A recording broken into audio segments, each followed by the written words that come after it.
আপনারা এখন দেখতে পাচ্ছেন চার মেশিন কিভাবে ভালো করছে, ধুতেছে, একটু পর লাগাবে।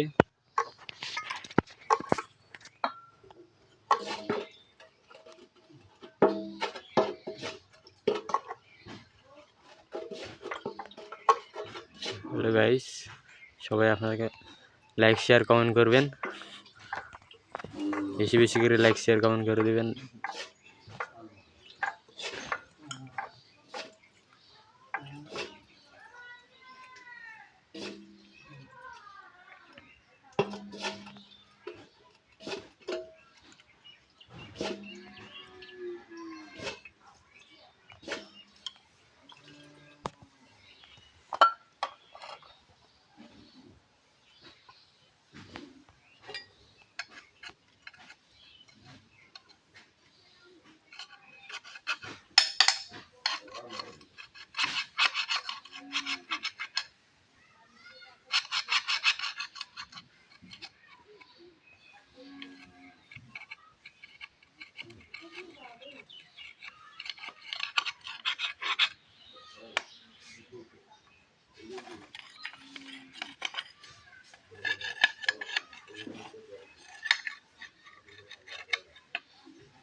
যেভাবে তেল দিয়ে ধুতেছে।